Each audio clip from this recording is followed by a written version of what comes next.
बहुत सालों पहले की बात है। नदी के किनारे एक छोटा सा गांव था, बेलापुर। और उस गांव में रहता था कल्लू मछुआरा। कल्लू बड़ा भी हो गया था और उसकी शादी भी हो गई थी, लेकिन शरारतें बिल्कुल बच्चों जैसी थी। और कभी कभी तो उसकी शरारतें उसी पर भारी पड़ जाती थी। ऐसे ही एक दिन बैठे बैठे कल्लू को एक शरारत सूझी। कल्लू ने सोचा कि चलो भूत बनकर गांव वालों को डराता हूं। वो तुरंत अपने बिस्तर पर लेट गया और झूठ मूठ का मरने का नाटक करना शुरू कर दिया।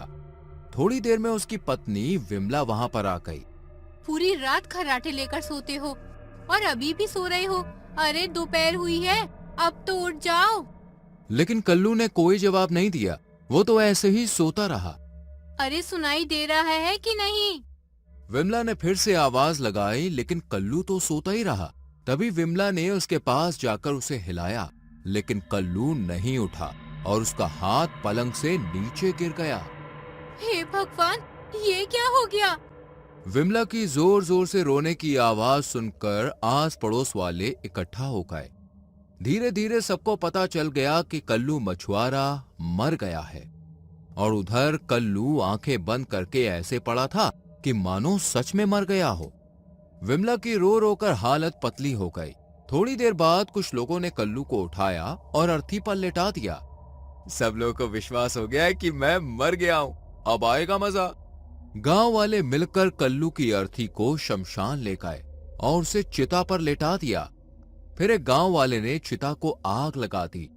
थोड़ी ही देर में चिता में आग बढ़ गई और तभी कल्लू चिता पर खड़ा हो गया। उसे इस तरह अचानक खड़ा देखकर गांव वालों के तो होश ही उड़ गए। कल्लू की लाश जिंदा हो गई। वो लाश नहीं, उसका भूत है। भागो यहाँ से। और फिर कल्लू को भूत समझकर सब गांव वाले वहां से ऐसे भागे कि पीछे मुड़कर देखने की भी हिम्मत नहीं हुई। उन सबके भाग जाने के बाद कल्लू जोर जोर से हंसने लगा। ये लोग तो मुझे सच में भूत समझ बैठे हैं। एक काम करता हूँ, गांव में जाकर देखता हूँ कि क्या हो रहा है। कल्लू गांव में पहुंचा। उससे पहले ही चारों ओर खबर फैल चुकी थी कि कल्लू मछुआरा मरने के बाद भूत बन गया है। उसके डर से सब अपने अपने घरों में घुस गए थे और खिड़की दरवाजे बंद कर दिए थे। वाह कल्लू वाह, तेरे खौफ से तो पूरा गांव घर में घुस गया है। इन लोगों को ऐसे ही डरे रहना देता हूँ और मैं घर जाकर कुछ खा लेता हूँ। खाने के इरादे से कल्लू अपने घर तो पहुंचा, लेकिन उसकी पत्नी विमला भी बाकी लोगों की तरह खिड़की दरवाजे बंद करके बैठी थी। कल्लू ने बंद दरवाजा देख खटखटाया। विमला, दरवाजा खोलो, मुझे भूख लगी है। जरूर उनका भूत होगा, मैं दरवाजा नहीं खोलूंगी। अरे विमला, क्या कर रही हो? जल्दी से दरवाजा खोलो यार। कल्लू दरवाजे पर खड़ा चिल्लाता रहा, लेकिन विमला ने ना तो दरवाजा खोला और ना ही कोई उत्तर दिया।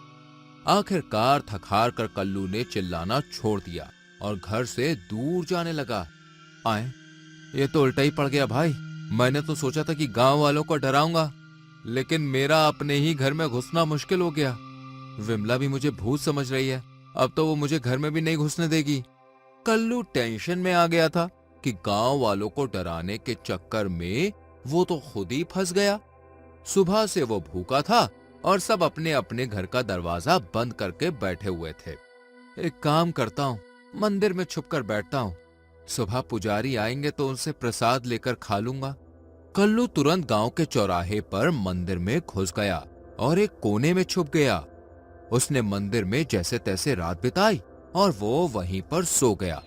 सुबह होते ही लोग कल्लू का भूत कहीं नहीं दिखने पर अपने घर से बाहर निकले और काम पर चले गए। लेकिन इधर जैसे ही पुजारी जी ने प्रसाद की थाली भगवान के पास रखी कि तुरंत ही कल्लू कोने से बाहर निकल के आया।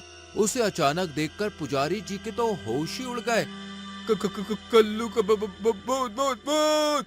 कल्लू को देखकर पुजारी जी ऐसे भागे जैसे शेर को देखकर हिरन भागता है। लेकिन कल्लू का काम तो हो गया था।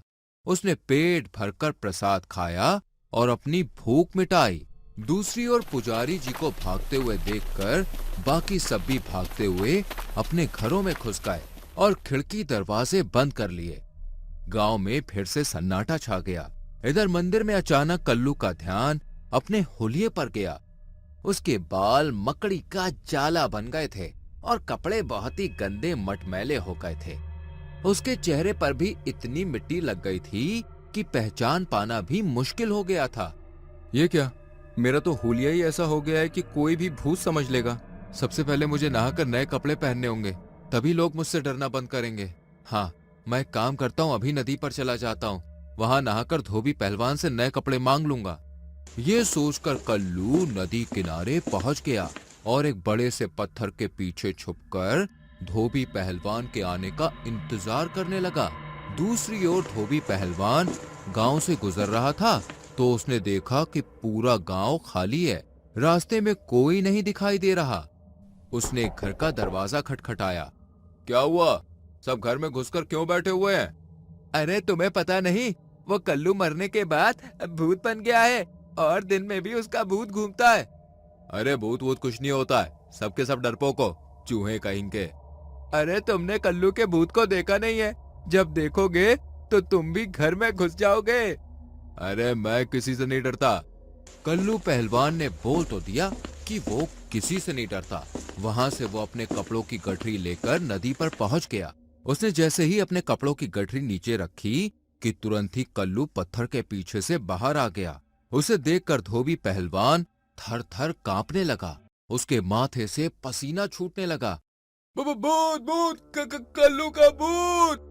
धोबी पहलवान भी कल्लू को देखकर ऐसे भागा जैसे चूहा भागता है बिल्ली से। उसके भाग जाने के बाद तुरंत कल्लू ने नदी में डुबकी लगाकर नहा लिया और धोबी पहलवान की कपड़ों की गठरी से नए कपड़े निकालकर पहन लिए।